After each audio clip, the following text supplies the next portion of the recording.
है। और बता नहीं सकते यार, दहेज तो हर कोई देता है, ये क्या ज्यादा ले जाएगी अपने पति के लिए? अरे बड़े शहर में कोठी है इसके पापा की। अरे पापा की है ना, कौन सी इसकी है? इसकी होती तब तो कोई भी लड़का इससे शादी कर लेता। अरे पापा की मतलब पापा की है तो मेरी ही है ना? किसने कहा? अब तेरी तो तब होगी ना जब तेरा भाई ना हो। वैसे भी शादी के बाद सारी प्रॉपर्टी भाई के नाम होती है। सृष्टि समझ जाती है कि उसे किसी भी हालत में माँ बाप की सारी प्रॉपर्टी को अपने नाम करना है, लेकिन कैसे? एक दिन सृष्टि का भाई शीनू कहता है, बहन क्या कर रही है? तुझसे एक बात करनी है। अरे हाँ हाँ करना, मैं तो तेरी बहन हूँ। बहन मेरी लाइफ में ना एक लड़की है, बहुत अच्छी है। मैं सोच रहा हूँ माँ और पापा से बात करूँ शादी के लिए। सृष्टि को समझ में आ जाता है कि भाई की शादी होते ही भाभी उसे एक दिन भी घर में बर्दाश्त नहीं करेगी। क्या बात है भाई, बताना कौन है वो? यार वो बहुत अच्छी लड़की है, पढ़ी लिखी है, मेरे साथ जॉब भी करती है। बस एक प्रॉब्लम है। हाँ प्रॉब्लम? क्या प्रॉब्लम है भाई? यार वो शादीशुदा है, लेकिन उसके पति ने उसे सिर्फ इसलिए छोड़ दिया क्योंकि उसके माँ बाप दहेज नहीं दे पाए। सृष्टि ये सुनकर न जाने क्यों खुश हो जाती है। अरे भाई तो क्या हुआ, लड़की तुझे तो पसंद है ना? शीनू को लगता है कि बहन उसे समझ रही है। वो इस बात से अनजान होता है कि उसकी बहन की मंशा पूरा घर हड़पने की है। सृष्टि अपनी माँ से कहती है, मम्मी मुझे तो बहुत चिंता है, पता है शीनू क्या कर रहा है? अरे क्या कर रहा है? वो तो काम पर जाता है और वापस घर आता है।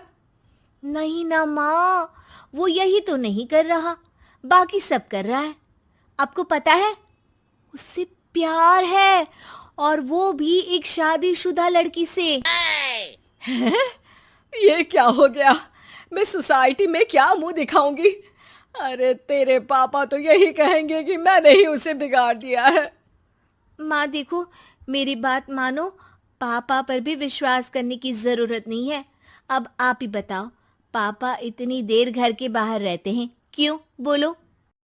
अरे बेटा वो तो नौकरी करते हैं ना। तू बहुत भोली है माँ। पापा का ऑफिस तो 7 बजे खत्म हो जाता है, लेकिन देखो कितनी देर से आते हैं। अरे नहीं नहीं बेटा, ऐसी कोई बात नहीं है। सृष्टि माँ को एक औरत से बात करते पिता की फोटो दिखाती है। देखो माँ, कैसे हैं पापा? मैं ना कहती थी कि पापा सही नहीं है। मैं तेरे पापा से बात करूंगी, दे फोटो मुझे। ओ माँ, वो तो डिलीट हो गई। लेकिन चल, तूने तो देख लिया ना, पापा से बाद में बात कर लेना।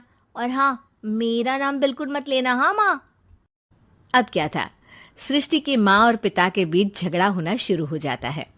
सृष्टि के मन में क्या चल रहा था कोई नहीं जानता था। एक दिन, माँ सृष्टि के लिए एक लड़का देखा है, वो लोग शाम को उसे देखने आने वाले हैं। और हाँ माँ, एक खुशखबरी, मैं और पापा मिलकर एक नया बिजनेस ट्राई कर रहे हैं। शाम को लड़का आता है, सांवले रंग का। सृष्टि को तो बिल्कुल भी पसंद नहीं आता।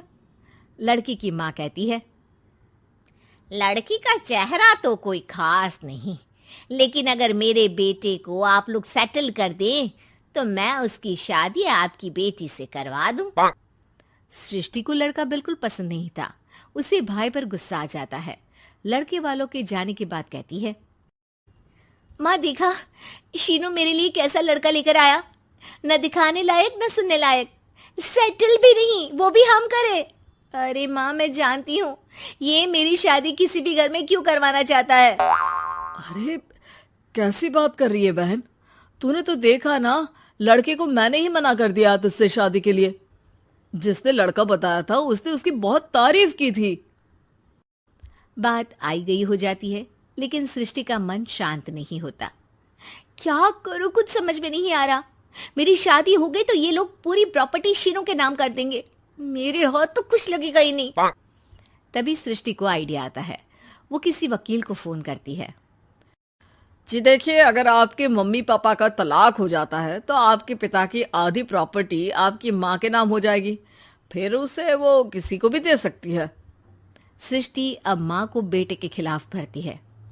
माँ, शीनू पर नजर रखा करो, वो जिस लड़की के प्यार में है ना वो शादीशुदा है।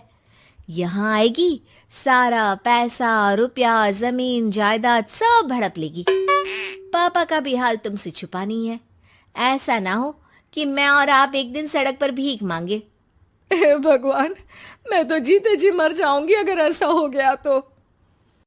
ऐसा हो गया नहीं माँ, ऐसा ही होगा। अभी समय है, आगे का सोच लो। मैं तो कहती हूँ पापा से आधी प्रॉपर्टी लेकर अलग हो जाओ। पापा की आधी प्रॉपर्टी भी हम लोगों को अगर मिल जाती है ना तो अगले 7 जन्म सफल समझो। बेचारी माँ बेटी के कहने पर पति से तलाक लेकर अलग हो जाती है। सृष्टि अब पैसों से गाड़ी और अपने दूसरे महंगे शौक पूरे करने लगी। उसके दोस्त भी उसके पैसे इस्तेमाल करते। सृष्टि, कल तुम कहाँ थी? मैं सारा दिन घर पर अकेली थी। तो मैं क्या करूं? मैंने ठेका तो नहीं लिया है ना तुम्हें संभालने का। माँ को सृष्टि से ये उम्मीद नहीं थी। वो बैठकर रोने लगती है। वहीं उसका पति यानी कि सृष्टि के पिता आ जाते हैं। मैं जानता था कि तुम्हारा यही हाल होगा, तो आपने मुझे रोका क्यों नहीं? मैं रोकता तो तुम रुकती क्या? सृष्टि के कहने पर तुमने मुझ पर, अपने बेटे पर शक किया, लेकिन तुम ये भूल गई कि कैसे हम दोनों ने मिलकर जीवन में इतना सब खड़ा किया। माँ पति के गले लग जाती है। मुझे माफ कर दीजिए, मैंने आपकी कमाई का एक बड़ा हिस्सा गवा दिया। कोई बात नहीं, तुम साथ हो तो मैं ऐसी 7 प्रॉपर्टी खड़ी कर दूंगा। तभी वहां सृष्टि आ जाती है रोते हुए। माँ, मयंक ने मुझे छोड़ दिया। वो बोल रहा था जब तक मेरे पास पैसे थे तब तक ही वो मेरे साथ था,